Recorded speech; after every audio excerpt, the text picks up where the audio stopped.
এখন আমরা ওই রেশিওতেই সব উপকরণ দিয়ে দিব। প্রথম আমরা দিয়ে দেবো হচ্ছে দুধ। তো দুধটা আমরা রেডি করে নিচ্ছি। স্ট্যান্ডার্ড হচ্ছে একটার মধ্যে 100 গ্রাম করে যাবে। 100 গ্রাম, 1 কেজিতে 100 গ্রাম যাবে হচ্ছে পাউডার দুধ, 100 গ্রাম যাবে কনডেন্স মিল্ক। এখন যদি সেটা আপনার টেস্ট আরেকটু বাড়ানোর জন্য মনে হয় যে আরো 20-50 গ্রাম আমার অ্যাড করা উচিত, করবেন।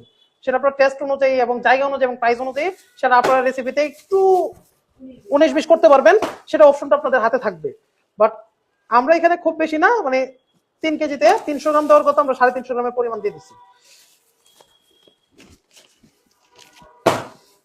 যদি আপনারা এটার উপরে রেখা জাস্ট হালকার উপরে বাড়ি দিবেন, তখন হালকার উপরে একটু প্রেসার বাড়াবেন, হয়ে যাবে। তারপরে এই যে সাইড থেকে কেটে নেবেন। তবে সাইডে কাটার সময় হচ্ছে একদম বর্ডার বরাবর কাটবেন না, একটু জায়গা ফাঁক রেখে কাটবেন। একটা চুল পরিমাণ জায়গা ফাঁক রেখে কাটলে কি হয়, আপনার এটা কাটতে সুবিধা হয়। চাকুটা যাই, এটা কাটার জন্য জাস্ট হচ্ছে টেকনিক জানাটা জরুরি। এটা কাটার জন্য কোনো শক্তির প্রয়োজন নাই, এটা একদম হালকা জিনিস। মানে আপনি প্রথমে 1-2টা কাটতে হয়তো একটু সমস্যা হবে, কিন্তু যদি 2-3টা কাটা ফেলেন, কয়েকটা কাটা ফেলেন, তারপরে অনেক ইজি হয়ে যায়। চা এমন একটা জিনিস, আপনার চায়ের যদি কোয়ালিটি ভালো হয়, মজা যদি হয়, মানুষ অনেক দূর দূরান্ত থেকে গাড়ি ভাড়া রিক্সা ভাড়া খরচ করেও আসবে। আর যখন আপনার চা হবে কোয়ালিটিফুল স্ট্যান্ডার্ড, তখন মানুষ আপনাকে প্রশ্ন করবে না যেটা কি গরুর দুধ নাকি পাউডার দুধ নাকি কনডেন্স মিল্ক। এই প্রশ্নগুলো আসে না। যে একটা মানুষ যখন খেয়ে তৃপ্তি পায় তখন এই প্রশ্নগুলো আসে না। যে জায়গাগুলোতে একটু স্লো জায়গা, বেচা কেনা কম, লোকজন কম, ওইখানে অনেক রকমের প্রশ্ন আসে, অনেক রকমের কমপ্লেন আসে, অনেক রকমের চাহিদা থাকে কাস্টমারদের। কিন্তু দেখেন যেখানে প্রচুর পরিমাণে চলতেছে, ওখানে মজা একটু মোটামুটি মজা হইলেই মানুষ সিরিয়াল ধরে কিনতেছে। ঠান্ডা পানি বলে আমি এখানে কি দিয়েছি, আমি 3 কেজি পানি দিছি, ঠান্ডা পানি, কোনো গরম পানি না, ঠান্ডা পানি দিছি। সেটার মধ্যে 350 গ্রাম দুধ দিছি, হচ্ছে কনডেন্স মিল্ক আমরা দিয়ে দিব। একটা পুরোটাই দিয়ে দিছি। একটা কনডেন্স মিল্কের মধ্যে থাকা হচ্ছে টোটাল 397-400 গ্রামের মতো। আমরা একটা 400 গ্রামের কনডেন্স মিল্ক পুরোটাই দিয়ে দিছি 3 কেজিতে। হ্যাঁ, স্পেশাল একটা সিক্রেট মশলা তৈরি করবো।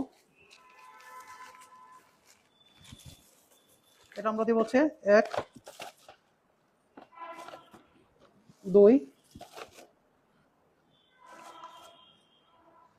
আর 1, 3, মানে 3 কেজিতে টোটাল 3 টেবিল চামচ আমরা দিলাম হোয়াইট চকো পাউডার। এটার মধ্যে হচ্ছে আমরা আরেকটা দিচ্ছি হচ্ছে, এটা চকলেট জাতীয় একটা পাউডার, এটা হচ্ছে ডার্ক চকো পাউডার। এটা হচ্ছে আমরা দিচ্ছি হচ্ছে 1 আর হাফ, 1.5 চামচ। ডিম দিয়ে দিচ্ছি হচ্ছে একটা, হাফ ছিল এটাও দিয়ে দিচ্ছি। এই হোয়াইট চকো পাউডার দিলাম হচ্ছে চামচ দিয়ে 3 টেবিল চামচ এটা। আর তারপরে আমরা দিলাম হচ্ছে ডার্ক চকো পাউডার 1.5 টেবিল চামচ। আর ডিম আমরা 3টার মধ্যে, 3 কেজি যেহেতু একটা দিলেও হইতো, 2টা দিলেও হইতো, আমরা এদের এখানে 1.5টা ছিল, আমরা 1.5টাই দিলাম, মানে 2 কেজিতে একটা, তার মানে 1.5টা দিলাম 3 কেজিতে। এগুলোর পানি আমরা দিয়ে দিচ্ছি 200 গ্রামের মতো। পুডিং পাউডার, পুডিং পাউডার আমরা দিয়ে দিব হচ্ছে এই যে 2 কেজিতে যাবে 1 টেবিল চামচ, 1 আর হাফ, মানে 1.5 টেবিল চামচ আমরা দিলাম হচ্ছে 3 কেজির জন্য পুডিং পাউডার। এটা হচ্ছে আপনার দুধের মধ্যে হালকা স্মেল প্লাস দুধটাকে একটু ঘন করে। 2 কেজিতে হচ্ছে 1 চামচ।